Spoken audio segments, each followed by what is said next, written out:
समजा तुम्ही एक सिव्हिल जज आहात आणि तुमच्या समोर दोन वेगवेगळ्या सिच्युएशनचे सूट आले. तर पहिल्या केसमध्ये एक असतं हॉटेल. त्या हॉटेलमध्ये एक स्टार शेफ असतो की ज्याच्या हातची एक स्पेशल डिश जी आहे ती सगळ्यांना खूप खूप आवडत असते.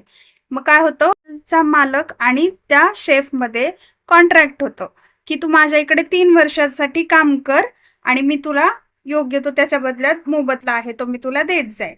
पण तो शेफ जो काय करतो 6 महिन्यामध्येच त्याच्या इकडचं काम सोडून निघून जातो. मग हा मालक असतो, ओनर या हॉटेलचा, तो येतो तुमच्याकडे आणि काय म्हणतो की ह्या ज्या शेफला तुम्ही स्पेसिफिकली त्याला सांगा की त्यांनी माझ्या इथे काम केलंच पाहिजे, कारण आमच्या दोघांमध्ये काय झालेलं, कॉन्ट्रॅक्ट झालेलं की तू 3 वर्षापर्यंत माझ्याकडे काम करणार आणि मी त्या बदल्यात मोबदला देणार. आता यांनी कॉन्ट्रॅक्ट तोडलं तर त्याला तुम्ही बोलवा आणि माझ्या इथे कंपल्सरी काम करायला सांगा, असं हा तुमच्याकडे मागणी करतो. तर यामध्ये तुम्ही कोणता डिसिजन देणार? आणि दुसरी सिच्युएशन आहे ज्यामध्ये बी आणि ए असे दोन व्यक्ती असतात. तर बी आणि बी कडे एक ऐतिहासिक तलवार असते जी ए ला खूप खूप आवडते. त्याचा म्हणजे काहीतरी अशी ती तलवार असते की जी ए ला लहानपणापासूनच त्या तलवारीचं आकर्षण असतं आणि मग ती बी कडे असल्यामुळे ए त्याच्याकडे विकत घ्यायला जातो आणि ठरल्यानुसार ए बी ला पैसेही देतो. पण ऐन टायमिंगला बी जो आहे तो हे कॉन्ट्रॅक्ट परफॉर्म करण्यापासून नाकार देतो. म्हणजे तो त्याला काय म्हणतो, मी तुझे पैसे घेतलेले रिटर्न करतो कुणाला, ए ला, आणि प्लस मी तुला ह्याच्यावरती काय देतो, कॉम्पेन्सेशन पण देतो, म्हणजे जे नुकसान भरपाई आहे ती मी तुला याच्यामध्ये देतो. तर ए ला मात्र त्या पैशांमध्ये किंवा एक्स्ट्राची जी नुकसान भरपाई मिळते त्यामध्ये काही एक इंटरेस्ट नसतो, त्याला त्या तलवारीमध्ये सगळ्यात जास्त इंटरेस्ट असतो. म्हणून तो काय करतो, तुमच्याकडे येतो आणि तुमच्या कोर्टामध्ये सूट फाईल करतो. आता ह्या अशा दोन सिच्युएशन्सला कसं डील करायचं आणि काय अशा सिच्युएशनमध्ये डिसिजन द्यायचे, तर यासाठी आपल्याला एक स्पेशल लॉ देण्यात आलेला आहे. त्याचं नाव आहे स्पेसिफिक रिलीफ ऍक्ट. तर नमस्कार, मी श्रद्धा तुम्हा सर्वांचं आपल्या मराठी ज्युडिशरी या चॅनलवरती खूप खूप स्वागत करते. तर आजपासून आपण स्पेसिफिक रिलीफ ऍक्ट या लॉला सुरुवात करणार आहोत. हा तुम्ही AIBच्या पॉईंट ऑफ व्ह्यूने म्हणू शकता, JMFCच्या पॉईंट ऑफ व्ह्यूमध्ये बघू शकता. तर इथे तुम्ही बघू शकता आपण ना थोडा शिकवण्याच्या स्टाईलमध्ये चेंज केलेला आहे. आधी जे आपले व्हिडिओज पूर्ण एडिटिंग थ्रू येत होते तसे न घेता आपण पेन पेपर मेथड यूज करतोय, कारण की खूप लेट होते ते एडिटिंगमध्ये वगैरे, वेळ खूप जातोय आणि मग सगळं कव्हर करायला होणार नाही. म्हणून म्हटलं की आपण ह्या पद्धतीने रेग्युलरली अपलोड करत जाऊ व्हिडिओज. तर ही मेथड तुम्हाला आवडतीये की आपली पहिलीच एडिटिंगची मेथड तुम्हाला जास्त आवडतीये हे नक्की सांगा, म्हणजे इथून पुढचे व्हिडिओज तसे आपण आणण्याचा प्रयत्न करूया. पण कॉन्ट्रॅक्ट फॉलो किंवा कॉन्ट्रॅक्ट पूर्ण न करणाऱ्या व्यक्तींविरुद्ध योग्य तो ऍक्शन घेऊ शकतो. पहिल्या सिच्युएशन मध्ये पण कॉन्ट्रॅक्ट झालेला आहे, दुसऱ्या सिच्युएशन मध्ये सुद्धा कॉन्ट्रॅक्ट झालेलं आहे. मग इथे आपल्याला काय वाटू शकतं की बरोबर आहे ना, ओनर जो आहे, हॉटेल मालक जो आहे त्याचं अगदी बरोबर आहे, कारण त्यांनी शेफ बरोबर ती कॉन्ट्रॅक्ट केलेलं होतं 3 वर्षाचं. किती वर्षाचं त्यांनी कॉन्ट्रॅक्ट केलेलं? 3 वर्षाचं, आणि तो शेफ मात्र 6 महिन्यातच सोडून गेला. मग इथे शेफला आपण कंपल्शन करू शकतो की तुझ्या आणि माझ्यामध्ये कॉन्ट्रॅक्ट झालेलं आहे 3 वर्षाचं, तू कंपल्सरी काय करायचं, आपण काय म्हणू शकतो, तू कंपल्सरी माझ्याकडे काम करायलाच पाहिजे असं आपण शेफला म्हणू शकतो, त्याला वाटू शकतं. आणि दुसऱ्या सिच्युएशन मध्ये पण आपल्याला बीचं म्हणणं योग्य आहे, कारण ती ऐतिहासिक तलवार आहे, त्याला वाटलं नाही त्याची आहे ना, त्याच्या मालकीची आहे, त्याला वाटलं नाही मला द्यायची, तर तो नाही देणार. प्लस तो कॉम्पेन्सेशन पण देतोय एला. मग काय हरकत आहे एला कॉम्पेन्सेशन घेऊन हा कॉन्ट्रॅक्ट कॅन्सल करायचा पूर्णपणे, म्हणजे हे आपल्याला योग्य वाटू शकतं. पण स्पेसिफिक रिलीफ ऍक्ट हे सांगतं की असं करणं बरोबर वाटत असलं तरीही नेहमी पैशांमध्येच मोबदला मिळणारा हा पुरेसा नसतो. कधी कधी त्या पैशांपेक्षा तो कॉन्ट्रॅक्ट ऍक्च्युअल मध्ये परफॉर्म होणं किंवा स्पेसिफिकली तो परफॉर्मन्स होणं हे जास्त योग्य असतं किंवा जास्त अपेक्षित असतं.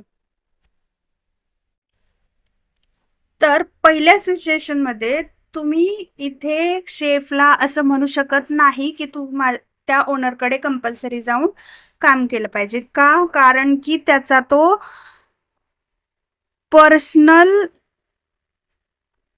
इंटरेस्ट आहे, म्हणजे त्याचं पर्सनल क्वालिफिकेशन पण म्हणता येईल आपल्याला, की त्याचं ते पर्सनल क्वालिफिकेशन आहे कुकिंगचं. मग आपण एखाद्याला पर्सनल क्वालिफिकेशनसाठी कंपल्शन करू शकत नाही. त्याच्या इच्छेवरती असतं, त्याच्या इंटरेस्टवरती असतं. त्याच्या बदल्यात इथे तुम्ही त्याला कॉम्पेन्सेशन मागू शकता.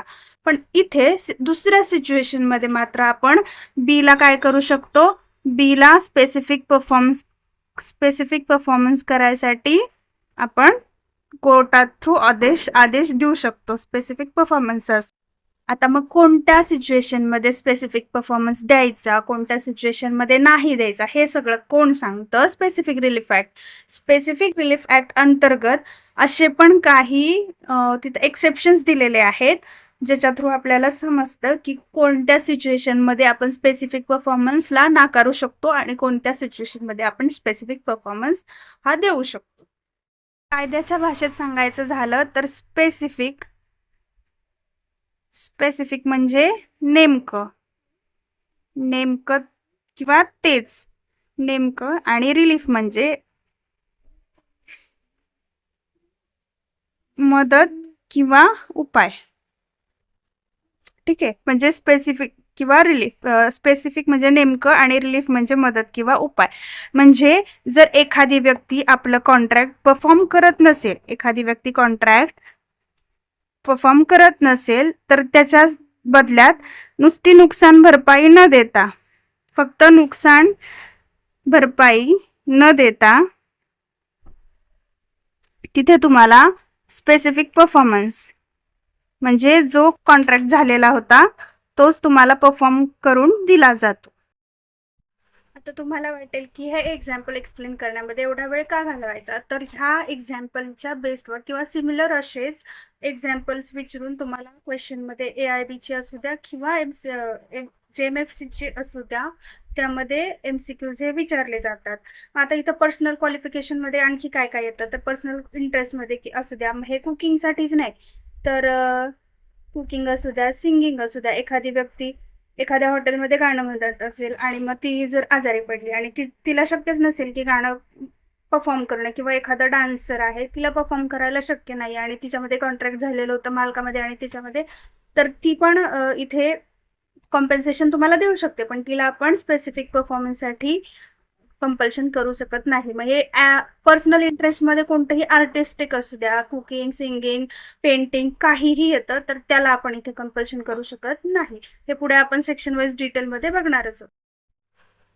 तर आता बघूया सेक्शन 1. तर प्रत्येक ऍक्टनुसार याही ऍक्टचं सेक्शन 1 काय सांगतं की कमेन्समेंट आणि टायटल काय आहे.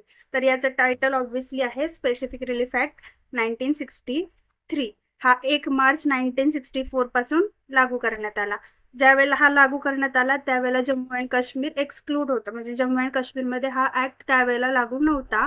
पण 2019चं Jammu and Kashmir reorganisation act जो आला होता त्यानंतर हा तिथे जम्मू अँड काश्मीरमध्ये सुद्धा लागू करण्यात आला. कधी? 2019 नंतर. मग याच्यामध्ये टोटल 3 पार्ट, 8 चॅप्टर आणि 44 सेक्शन्स आहेत. पण हे कधीपर्यंत होते, तर 2018 पर्यंत. 2018 मध्ये याच्यामध्ये काय केली गेली, अमेंडमेंट करण्यात आली आणि त्यानंतर याच्यामधले 2 सेक्शन आहेत ते एलिमिनेट करण्यात आले आणि अजून सेक्शन त्यात ऍडही केलेत, सबसेक्शन्स, पण त्या आपण पुढे बघूयात. तर सध्या बेसिकली एवढं लक्षात ठेवा की याच्यामध्ये टोटल 3 पार्ट, 8 चॅप्टर आणि 44 सेक्शन्स आहेत. मग 2018च्या अमेंडमेंट नंतर 2 सेक्शन हे एलिमिनेट केले गेले. त्यामुळे आता किती आहेत, 42 सेक्शन इथे आपले सध्या आहेत. नेक्स्ट आहे सेक्शन 2. सेक्शन 2 काय सांगतं, तर ऑब्व्हियसली प्रत्येक ऍक्टनुसार सेक्शन 2 सांगतं डेफिनेशन्स वेगवेगळ्या ज्या इम्पॉर्टंट आहेत त्या. तर यामध्ये 5 डेफिनेशन आपल्याला दिलेल्या आहेत. तर त्यातली फर्स्ट डेफिनेशन आहे ती 2A म्हणजे ऑब्लिगेशन. ऑब्लिगेशन म्हणजे काय, एव्हरी ड्युटी एन्फोर्सेबल बाय लॉ म्हणजे ऑब्लिगेशन. ऑब्लिगेशन म्हणजे असे कर्तव्य जे आपल्याला एखाद्या लॉनी म्हणजे कायद्याने दिलेले आहेत आणि ती पाळणं किंवा ती पूर्ण करणं हे आपलं कर्तव्य आहे आणि आपण ते करत नसेल तर तिथे स्पेसिफिक रिलीफ ऍक्ट हा पुढे ऍक्शनमध्ये येतो. तर सध्या इथे ऑब्लिगेशन म्हणजे काय, तर अशी कर्तव्य जी आपल्याला एखाद्या लॉने दिलेली आहेत. नेक्स्ट आहे सेक्शन 2B. ते म्हणजे सेटलमेंट. तर सेटलमेंट काय असतं, तर ते एक इन्स्ट्रुमेंट असतं, पण ते विल किंवा कोडिसिल याच्याशिवाय जे एक इन्स्ट्रुमेंट असतं ज्यामध्ये मुव्हेबल किंवा इमूव्हेबल प्रॉपर्टी ही कोणती, मुव्हेबल किंवा इमूव्हेबल म्हणजे दोन्ही येतात इथे, मुव्हेबल किंवा इमूव्हेबल प्रॉपर्टी ही वाटणी केली जाते त्याची किंवा हस्तांतरण केलं जातं त्याचं. आणि हे सगळं करताना जो दस्तावेज नोंदवला जातो त्याला एक इन्स्ट्रुमेंट म्हणतात आणि ते कोणतं असतं, इन्स्ट्रुमेंट ऑफ सेटलमेंट असतं. हे सेक्शन 2B मध्ये इथे सांगण्यात आलेलं आहे सेक्शन 2C, ज्याच्यामध्ये ट्रस्टची डेफिनेशन दिलेली आहे. आणि ती कोणती डेफिनेशन आहे, तर ती इंडियन ट्रस्ट ऍक्ट 1892 च्या सेक्शन 3 मध्ये जी दिलेली आहे तीच आहे. तर यात बेसिक काय, ट्रस्ट म्हणजे काय, एखादी मालमत्ता दुसऱ्याच्या फायद्यासाठी सांभाळणे याला म्हणतात ट्रस्ट. आणि हे सेक्शन 2C मध्ये सांगितलेलं आहे. आता नेक्स्ट आहे सेक्शन 2D. ट्रस्टी म्हणजे काय, सेक्शन 2D म्हणजे ट्रस्टी म्हणजे काय, तर एखादी व्यक्ती डायरेक्ट किंवा इनडायरेक्टली एखाद्याच्या प्रॉपर्टीची किंवा मालमत्तेची रिस्पॉन्सिबिलिटी घेते किंवा सांभाळते त्याला ट्रस्टी असं म्हणतात. आहे सेक्शन 2E. याच्यामध्ये काय सांगितले, remaining all words can be considered as in Indian contract act. म्हणजे आता हे या ऍक्टमध्ये पुढे जे काही वर्ड्स वापरले जातील जसं की कॉन्ट्रॅक्ट आहे, इंजंक्शन्स आहे म्हणजे टेम्पररी असेल, मुवेबल इमूवेबल, ह्या सगळ्याच्या ज्या डेफिनेशन्स आहेत ना त्या इथे परत सांगण्याची गरज नाहीये. त्या तशाच कन्सिडर केल्या जातील ज्या इंडियन कॉन्ट्रॅक्ट ऍक्ट 1872 मध्ये ऑलरेडी डिफाईन केलेल्या आहेत. तेच आपल्याला इथे रिपीट करायची गरज नाही असं सेक्शन 2E हा सांगतोय. म्हणजे एखाद्या व्यक्तीने जर कॉन्ट्रॅक्ट परफॉर्म करायला नकार दिला म्हणून आपण ह्या स्पेसिफिक रिलीफ ॲक्ट थ्रू त्याला स्पेसिफिक परफॉर्मन्स मागू शकतो. पण याचा अर्थ असा होतो का की तुम्ही मग कॉन्ट्रॅक्ट ॲक्टनुसार तुम्ही त्याला डॅमेजेस क्लेम नाही करू शकत, त्याच्याकडून कॉम्पेन्सेशन क्लेम नाही करू शकत. तर असं नाही आहे. तुम्ही त्या ॲक्ट थ्रू जरी तुम्हाला कॉम्पेन्सेशन घ्यायचं असेल तर तुम्ही ती नुकसान भरपाई घेऊ शकता. पण जर तुम्हाला स्पेसिफिकली परफॉर्म करून पाहिजे तरच तुम्ही इकडे, अदरवाईज तुम्ही त्या कायद्याचा आधार घेऊन सुद्धा तुम्ही तुमचा हक्क कॉम्पेन्सेशनचा जो आहे तो मिळवू शकता. आता हे एका एक्झाम्पलवरून समजून घ्यायचं झालं तर एक असतो रमेश, दुसरा आहे सुरेश. रमेशने सुरेशला कार विकत द्यायचं ठरवलं, 5 लाख यांनी द्यायचं ठरवलं सुरेशनी, त्याने 50,000 ॲडव्हान्स दिले आणि मग रमेशने नंतर करायचं तेच केलं, त्याला जी कार आहे ती हँडओव्हर केली नाही किंवा त्यांनी तो कॉन्ट्रॅक्ट काय केला, कॅन्सल केला. मग आता ह्या सुरेशकडे काय 2 ऑप्शन आहेत, एक तर तो specific relief act through specific performance मागू शकतो किंवा तो कॉन्ट्रॅक्ट ॲक्ट थ्रू तो डॅमेजेस किंवा कॉम्पेन्सेशनसुद्धा इथे मागू शकतो. म्हणजे याचा अर्थ असा नाही की तू जर SRA थ्रू येतोयस तर तू मग आता इथून तू तिकडे जाऊ शकत नाही. तुम्हाला ह्या 2 ऑप्शनपैकी एक चूज करायचा असतो आणि त्या दोन्हीपैकी म्हणजे 2 ऑप्शन आपल्याकडे असतात. त्यामुळे इथे आपला जो कायदेशीर हक्क आहे ना, लॉफुल जो राईट आहे ना इथे डॅमेजेस क्लेम करायचा, तो नष्ट होत नाही. आणि सेक्शन B काय सांगतो, सेक्शन 3चा सबसेक्शन B काय सांगतो की इंडियन रजिस्ट्रेशन ॲक्ट 1908 ह्याला कुठल्याही प्रकारे ना आपण हा ॲक्ट ह्याच्यावरती कुठलाही इफेक्ट करत नाही इंडियन रजिस्ट्रेशन ॲक्टचा. काय इंडियन रजिस्ट्रेशन ॲक्ट इथे का येतो, तर आपल्याला माहिती आहे जर आपण एखादा व्यवहार करतोय तर आपल्याला ते डॉक्युमेंट रजिस्टर्ड असणं गरजेचं असतं. मग याचा अर्थ असा आहे का की हा स्पेसिफिक रिलीफ ॲक्ट कोणत्याही अनरजिस्टर्ड डॉक्युमेंटला व्हॅलिडिटी देतं, तर असं नाही आहे. जर तुमचं डॉक्युमेंट अनरजिस्टर्ड असेल तर तुम्हाला कोणत्याही प्रकारे ह्या ॲक्ट थ्रू त्याला व्हॅलिडिटी मिळणार नाही. आता हे एक्झाम्पल थ्रू समजून घ्यायचं झालं तर एक अनिल आणि सुनील. अनिलने सुनीलला एक घर विकत द्यायचं ठरवलं, त्यांच्यामध्ये व्यवहार झाला, पण तो कसा झाला, एक साधी लिखापडी झाली. तिथे कोणतंही रजिस्टर्ड डॉक्युमेंट अजिबात त्यांनी वापरलं नाही, रजिस्टर्ड डॉक्युमेंट वापरलं नाही.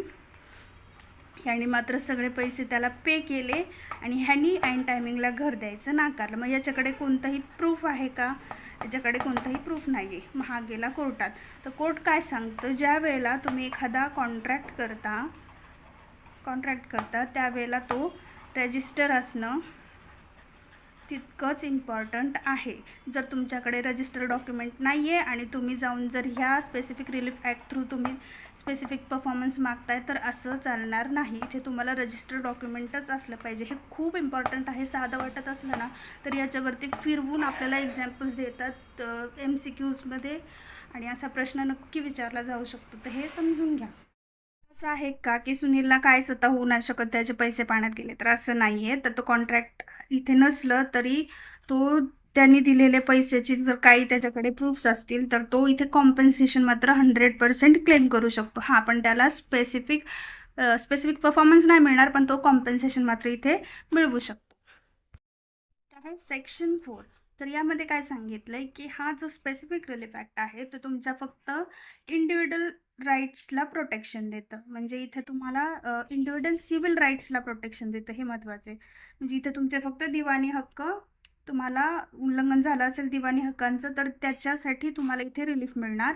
तुमचे कोणतेही पिनल लॉज इथे एन्फोर्सिंग होत नाहीत. म्हणजे जर तुम्हाला एखाद्याने तुमच्या हक्काचं उल्लंघन केलं तर त्याच्याकडून कॉम्पन्सेशन मिळवून देऊ शकतं किंवा तुम्हाला त्या अधिकार तुमचा परत मिळवून देऊ शकतो. पण जर तुम्हाला त्याला शिक्षाच द्यायची असेल तर हा ॲक्ट ती शिक्षा देत नाही. तर तुम्हाला शिक्षा द्यायची असेल त्याला तर तुम्हाला दुसरे मार्ग अवलंबावे लागतील. IPC असेल, CRPC असेल, तिकडून तुम्हाला ते क्लेम करावे लागतील. इथे तुम्हाला कोणतेही पिनल लॉज एन्फोर्स करून मिळणार नाही. हे कोण सांगतं? सेक्शन 4 सांगतं. तर आतापर्यंत आपण काय काय बघितलं? सेक्शन 1 पासून सेक्शन 4 पर्यंत आपण बघितलं की याच्यामध्ये काय काय आहे, काय काय नाही ते. आतापर्यंत आपण टोटल 4 सेक्शन पर्यंत सगळं पाहिलेलं आहे. याचं इंट्रोडक्शन पाहिले, जे दोन महत्त्वाचे एक्झाम्पल्स आहेत त्याच्यावर क्वेश्चन्स विचारले जातात एक्झाममध्ये ते पाहिले. आणि आता याच्यावरच्या ज्या इम्पॉर्टंट केस लॉज आहेत त्या पाहूयात. तर हा सेक्शन 4 आहे ना, दिसायला खूप साधा, सिंपल आणि छोटा वाटतो, पण हा छोटा पॅकेट बडा धमाका आहे. याच्यामध्ये 2 ते 3 अशा केस लॉज होत्या की ज्या खूप इम्पॉर्टंट आहेत. त्यातली पहिली आहे Ashok Kumar Shrivastava versus national insurance cooperated limited.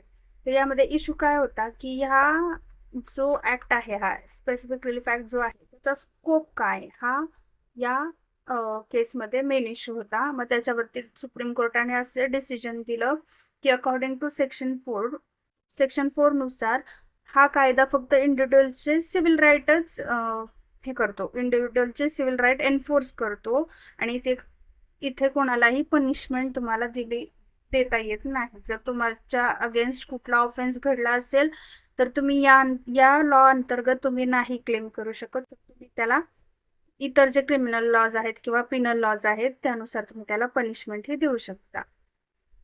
दुसरी इम्पॉर्टंट केस लॉ आहे ती म्हणजे Hungerford investment trust limited versus Haridas Mundra. 1972ची ही केस आहे. तर यामध्ये काय इश्यू होता की ह्या ॲक्टचं नेचर काय. आता ह्याचा स्कोप पाहिला आपण की ते फक्त इंडिव्हिज्युअलचे सिव्हिल राईटच एन्फोर्स करू शकतं, कोणतेही पिनल लॉज नाहीत. आणि इथे काय विचारलंय की इथे कोणता इश्यू होता की नेचर कसं आहे या ॲक्टचं. तर SRN तर यामध्ये सुप्रीम कोर्टाने असं डिसिजन दिलेलं होतं की स्पेसिफिक रिलीफ ॲक्ट हा एक्झॉस्टिव्ह लॉ नाहीये. म्हणजे तो काय सेपरेट असा एक्झॉस्टिव्ह लॉ नाहीये, तो सप्लिमेंटरी लॉ आहे. कशाला? तो पूरक कायदा आहे. कशाला? तर इतर जे सिव्हिल लॉज आहेत जसं की इंडियन कॉन्ट्रॅक्ट ॲक्ट असेल किंवा CPC असेल आपलं, तर त्याला हा पूरक असा कायदा आहे. हा एक्झॉस्टिव्ह किंवा हा मेन कायदा नाहीये. जर इथून तुम्ही स्पेसिफिक रिलीफ ॲक्ट अंतर्गत तुम्ही जर काही रेमेडीज क्लेम करत असताल, म्हणजे स्पेसिफिक परफॉर्मन्स मागत असताल, तर तुमचे इतर जे हक्क आहेत ते व्हायलेट होत नाही असं या केसमध्ये सांगितलेलं आहे.